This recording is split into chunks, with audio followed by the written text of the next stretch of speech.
হযরত ইউসুফ আলাইহিসসালামের রূপ সৌন্দর্যের কথা তো বিশ্ববিখ্যাত। পবিত্র কোরআনে তার সেই সৌন্দর্যের বর্ণনা করা হয়েছে। তবে আখির নবী হযরত মুহাম্মদ সাল্লাল্লাহু আলাইহি ওয়াসাল্লামের সৌন্দর্য ছিল আরও বেশি দীপ্তিমান। একবার হযরত আয়েশা সিদ্দিকা রাদিয়াল্লাহু তাআলা আনহা বসে আছেন। এমন সময় মদিনার কয়েকজন মহিলা তার নিকট এসে বসলেন। কথার এক পর্যায়ে তারা বললেন, আমাদের মনে একটি প্রশ্ন ছিল, আপনার কাছ থেকে তার উত্তর শোনার আকাঙ্ক্ষা নিয়ে এসেছি। হযরত আয়েশা রাদিয়াল্লাহু তাআলা আনহা জিজ্ঞেস করলেন, কি প্রশ্ন? তারা বললেন, আমাদের নবী তো হযরত ইউসুফ আলাইহিস সালামের থেকে অনেক বেশি সুন্দর, এ কথা আমরা মানি। কিন্তু প্রশ্ন হলো, হযরত ইউসুফ আলাইহিস সালামের রূপ সৌন্দর্যে মুগ্ধ হয়ে মিশরের আত্মভোলা মহিলারা নিজেদের হাত কেটে ফেলেছিল। আমাদের নবীর বেলায় তো এমন কোনো ঘটনার কথা শুনিনি। বড় জটিল প্রশ্ন, যে কারো পক্ষে উত্তর দেওয়া কঠিন। কিন্তু প্রশ্ন করা হয়েছে রাসূলের সবচেয়ে বেশি সান্নিধ্যপ্রাপ্ত মহিয়সী হযরত আয়েশা রাদিয়াল্লাহু তাআলা আনহাকে। তার উত্তরও ছিল তেমনি চমকপ্রদ ও অপূর্ব। এখানে উত্তরটি শোনানোর পূর্বে হযরত ইউসুফ আলাইহিস সালামের রূপ সৌন্দর্যে মোহিত হয়ে মিশরের মহিলাদের হাত কাটার ঘটনাটি সংক্ষেপে আলোচনা করতে চাই। মিশরের সম্রাটের স্ত্রী জুলাইখা হযরত ইউসুফ আলাইহিস সালামের রূপে মুগ্ধ হয়ে গেল। এক পর্যায়ে এই ব্যাপারটি গোটা মিশরে প্রকাশ হয়ে যায়। মিশরের মহিলাদের মধ্যেও সমালোচনা ও মন্তব্য চলতে থাকে যে দেশের ফার্স্ট লেডি জুলাইখা নিজের গোলাম ইউসুফের প্রেমে হাবুডুবু খাচ্ছে। মহিলাদের এই কানাকানির কথা জুলাইখার কানেও এলো। তাই তিনি তাৎক্ষণিক কোনো উত্তর না পেয়ে একটি অনুষ্ঠানের আয়োজন করে সুন্দরী মহিলাদের দাওয়াত করলেন। নির্ধারিত দিন সবাই খাওয়া দাওয়ার পর্ব শেষ করলে তিনি সকলের হাতে ছুরি এবং ফলমূল দিলেন কেটে খাওয়ার জন্য।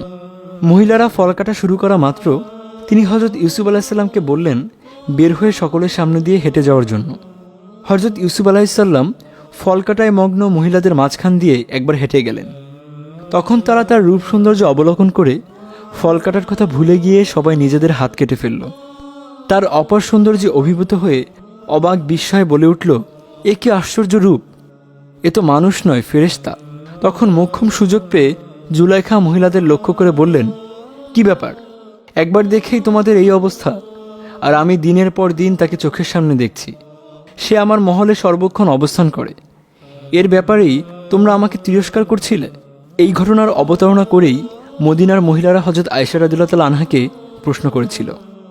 তখন হযরত আয়েশা সিদ্দিকা রাদিয়াল্লাহু তাআলা আনহা তাদের উত্তরে বললেন, আমার একটি সূর্য আছে, আকাশেরও একটি সূর্য আছে, কিন্তু আকাশের সূর্যের চেয়ে আমার সূর্য অনেক বেশি সমুজ্জ্বল।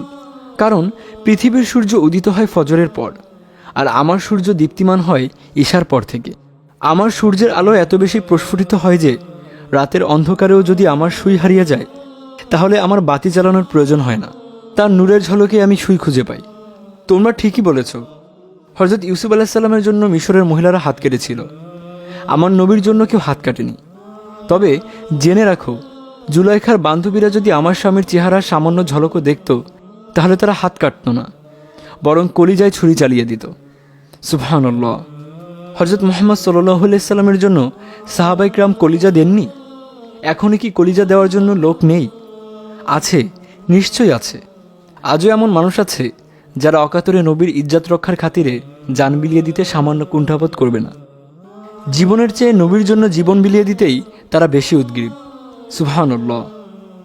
আমাদের ভিডিওগুলো ভালো লাগলে আমাদের ইসলামিক স্টোরি ইসলামিক গল্প পেজ লাইক দিতে পারেন এবং আমাদের YouTube channel Islamic story subscribe করতে পারেন।